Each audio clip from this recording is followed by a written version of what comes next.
بسم اللہ الرحمن الرحیم۔ السلام علیکم معزز طلباء کرام، آپ سب کیسے ہیں؟ آج ہم موطا امام محمد کے سبق نمبر 362 کو پڑھیں گے۔ آج کے ہمارے سبق کا عنوان ہے عورتوں کو قتل کرنے کا بیان۔ باب قتل النساء سے ہمارا سبق شروع ہوتا ہے۔ ایک حدیث پاک امام محمد رحمۃ اللہ علیہ وہ ذکر کریں گے اور اس کے بعد پھر آپ احناف کا جو نقطہ نظر ہے اس کو بھی تحریر کریں گے۔ تو بڑھتے ہیں، پہلے عبارت پڑھ کے اس کا ترجمہ کرتے ہیں اور اس کے بعد جو اس کی وضاحت ہوگی وہ بھی ہم ذکر کرتے ہیں۔ تو بہرحال اس حوالے سے امام محمد رحمۃ اللہ علیہ جو حدیث پاک لکھتے ہیں وہ ہے اخبرنا مالک اخبرنا نافع عن ابن عمر ان رسول اللہ صلی اللہ علیہ وسلم رأى في بعض مغازيه امرأة مقتولة فأنكر ذلك ونهى عن قتل النساء والصبيان۔ امام محمد رحمۃ اللہ علیہ فرماتے ہیں کہ امام مالک نے ہمیں حضرت نافع سے خبر دی ہے اور وہ حضرت عبداللہ بن عمر رضی اللہ تعالیٰ عنہما سے روایت کرتے ہیں کہ نبی کریم صلی اللہ علیہ وسلم نے کسی جنگ کے موقع پر ایک قتل شدہ عورت کو دیکھا تو آپ نے اس کو برا جانا اور بچوں اور عورتوں کے قتل سے پھر منع فرما دیا۔ قال محمد وبهذا نأخذ لا ينبغي أن يقتل في شيء من المغازي امرأة ولا شيخ فان الا ان تقاتل المرأة فتقتل۔ امام محمد رحمۃ اللہ علیہ حدیث پاک لکھنے کے بعد مسئلے کے احناف کو واضح کرتے ہوئے لکھتے ہیں کہ ہمارا احناف کا مسلک یہ ہے کہ کسی جنگ میں نہ تو کسی کو عورت کو اور نہ ہی کسی بوڑھے شخص کو قتل کیا جائے۔ ہاں اگر عورت جنگ و قتال کرتی ہو تو اسے پھر قتل کرنے کی اجازت ہے۔ نبی علیہ الصلوۃ والسلام نے عورتوں اور بچوں کے قتل سے منع فرمایا اور اس حدیث پر علماء کا بالکل اتفاق ہے اور یہ اجماعی عمل ہے، لیکن یہ اجماع اس صورت میں ہے جب کہ یہ لوگ لڑائی نہ کریں۔ اگر وہ بھی جنگ کرتے ہوں تو جمہور علماء نے پھر انہیں قتل کرنے کی بھی اجازت دی ہے۔ اسی طرح اس بوڑھے کافر کا حکم ہے جو قتال و جنگ کا ماہر ہو تاکہ اپنے تجربے سے کوئی رائے نہ دے سکے اور وہ دوسروں کو تجربات کی بنیاد پر وہ ٹیکنیکس بتاتا رہے، رستے بتاتا رہے۔ اور اگر وہ بوڑھا ہونے کے ساتھ ساتھ جنگ میں تجربہ نہیں رکھتا تو ایسے بوڑھوں اور پادری عالموں کا قتل کرنا یہ مختلف فی ہے۔ امام مالک اور امام اعظم امام ابو حنیفہ رضی اللہ تعالیٰ عنہما ان کے قتل کی اجازت نہیں دیتے، لیکن امام شافعی رضی اللہ تعالیٰ عنہ کے صحیح قول کے مطابق ان کا قتل کرنا یہ جائز ہے۔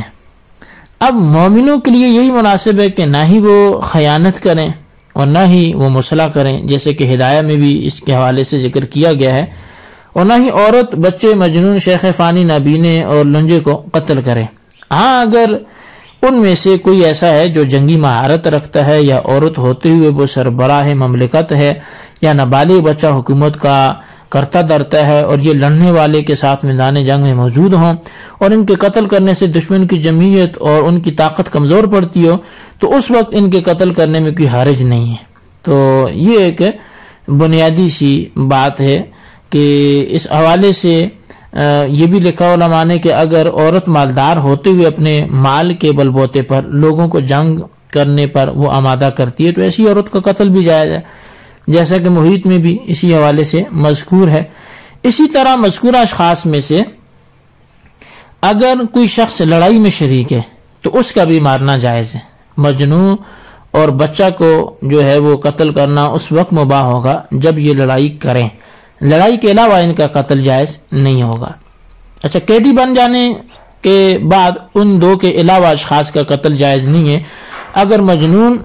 ایسا ہے کہ کبھی حالت جنون اور کبھی درست ہو جاتا ہے تو جنون سے فاقہ کی حالت میں اس کا وہی حکم ہے جو تندرست آدمی کا ہے، جیسا کہ ہدایہ میں بھی ذکر ہے کہ اگر ایک شخص کا پاؤں اور جانب مخالف کا ہاتھ کٹا ہوا ہے تو اسے بھی قتل نہیں کیا جائے گا۔ محیط میں اسی طرح مذکور ہے کہ اگر کسی آدمی کا جسم ایک طرف سے سوکھ چکا ہے تو اسے بھی قتل نہیں کیا جائے گا۔ اور اگر وہ لڑائی میں شریک ہے تو پھر اس کے قتل میں کوئی حرج نہیں ہے۔ یہی حکم نابینا، لنگڑا اور لنجے کا بھی ہے۔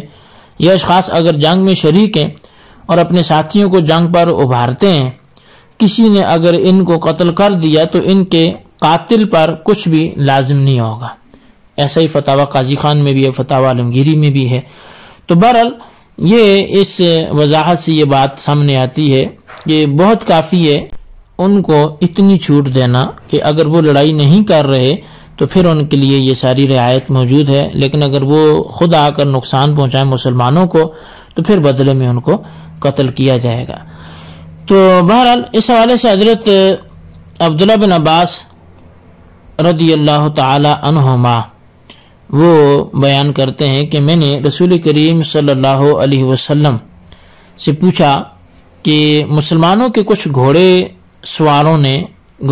نے مشرکین پہ حملہ کیا اور انہیں قتل کر دیا اور ان کی اولاد کو بھی قتل کر دیا، تو رسول کریم صلی اللہ علیہ وسلم نے آپ نے فرمایا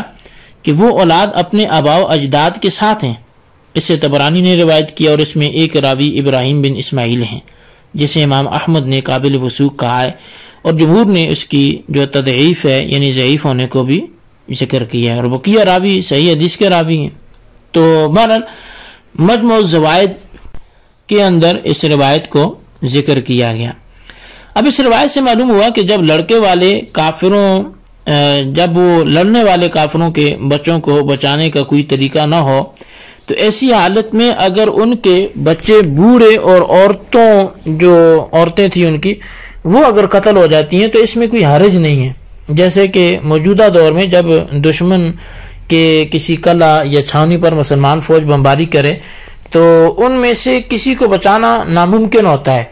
اس چیز کو نبی علیہ الصلوۃ والسلام نے جو ہے وہ حضرت عبداللہ بن عباس رضی اللہ تعالیٰ عنہ کے جواب میں ارشاد فرمایا تھا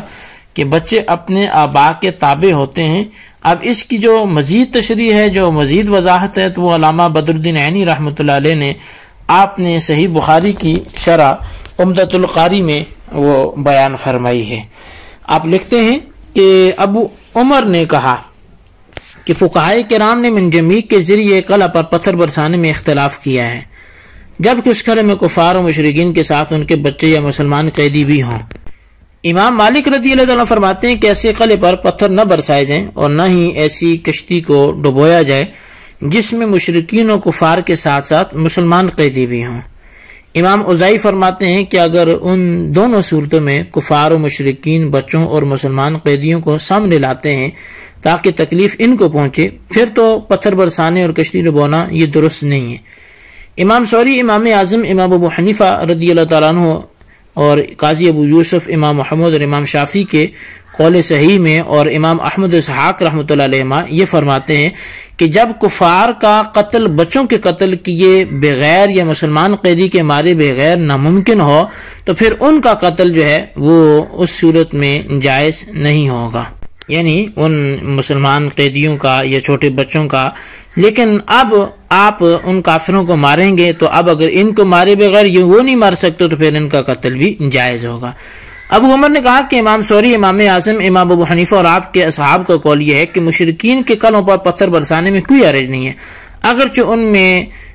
ان کے بچے مسلمان قیدی اور ان کے بچے ہی کیوں نہ ہوں، اور نہ ہی ایسی کشتی کو ڈبونے میں کوئی حرج ہے۔ ہاں، پتھر برساتے وقت اور کشتی ڈبوتے وقت ارادہ کفار کے مارنے کا ہونا چاہیے تاکہ ان مسلمانوں کو اذیت دینے کا جو ہے وہ ارادہ نہ ہو۔ اب مسلک احناف کی تائید میں اس پر کئی روایات آثار اور بھی موجود ہیں، جیسے کہ حضرت عبداللہ بن عباس رضی اللہ تعالیٰ عنہ بیان فرماتے ہیں کہ نبی علیہ الصلوۃ والسلام جب کوئی لشکر لڑائی کے لیے روانہ فرماتے تو ارشاد فرماتے کہ اللہ کے نام سے نکلو، ہر کافر کو فی سبیل اللہ قتل کرو، عہد شکنی نہ کرو، خیانت نہ کرو، مصلح نہ کرو، بچوں اور راہبوں کو قتل نہ کرو۔ اسے امام احمد، ابو یعلا، بزاز اور امام طبرانی نے کبیر اوسط میں ذکر کیا ہے۔ امام طبرانی نے یہ بھی لکھا کہ بچوں، عورتوں اور بوڑھوں کو قتل نہ کرنا۔ نبی علیہ الصلوۃ والسلام کے آزاد کردہ غلام ثوبان بیان کرتے ہیں کہ میں نے نبی علیہ الصلوۃ والسلام سے سنا، آپ نے فرمایا جس نے کسی چھوٹے یا بڑے کو قتل کیا یا کھجور کو جلایا یا پھلدار درخت کو کاٹا یا بکری کو اس کے چمڑے کی خاطر ذبح کیا، اس نے پورا حق ادا نہ کیا۔ جریر بن عبداللہ آپ کہتے ہیں کہ نبی علیہ الصلوۃ والسلام جب کسی فوجی ٹولے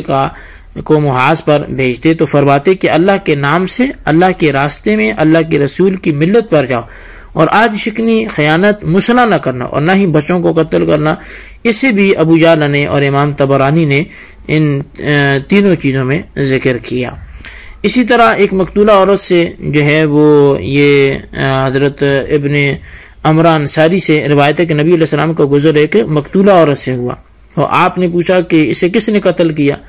ایک شخص بولا کہ میں نے، یا رسول اللہ سے میں نے اپنے پیچھے سواری پر بٹھایا تھا تو اس نے مجھے قتل کرنا چاہا، لہٰذا میں نے اسے قتل کر دیا۔ آپ نے اس کے دفنانے کا حکم دیا۔ تو حضرت ابن عباس بیان فرماتے ہیں کہ نبی علیہ الصلوۃ والسلام جب بھی لشکر روانہ فرماتے تو ارشاد فرماتے کہ راہیوں کو قتل نہ کرنا۔ اسی طرح حسن سے ہشام بیان کرتے ہیں کہ جب مشرکین کے ساتھ عورت بھی نکلے اور وہ لڑیں تو اس عورت کو بھی پھر قتل کیا جائے گا۔ تو اب یہ دیکھیں طلبہ کرام کہ کتنی احادیث ہیں کہ جن میں ان لوگوں کا ذکر ہے جن کو دوران جنگ نبی علیہ السلام نے قتل کرنے سے روکا، اور اس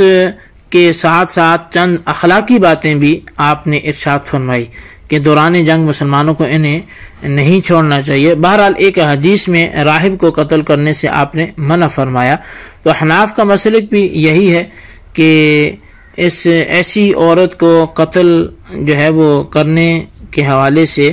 کہ آپ نے حکم صادر فرمایا کہ جو مشرکین کے ساتھ میدان جنگ میں آئے اور جنگ میں شرکت کرے، اس سے آپ صلی اللہ علیہ وسلم کے عورتوں کو قتل نہ کرنے کے حکم کی تفسیر بھی یہ آپ نے ذکر فرمائی معلوم ہوئی۔ یعنی اگر عورتیں لڑائی میں مشرکین کی معاونت نہ کر رہی ہوں اور ان کو بچانا ممکن ہو تو پھر عورتوں کو نہ مارنا، ورنہ ان کے قتل پر کوئی مواخذہ نہیں ہوگا۔ جیسا کہ ایک شخص نے اپنے اوپر حملہ آور ہونے والی کو قتل بھی کر دیا تھا اور اسے نبی علیہ السلام نے کچھ نہ فرمایا بلکہ عورت کو دفن کرنے کا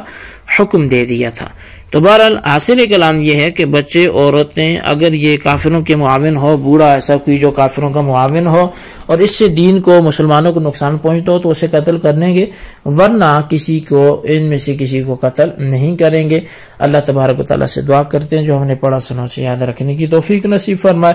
آمین بجاہ نبی الامین صلی اللہ علیہ وسلم۔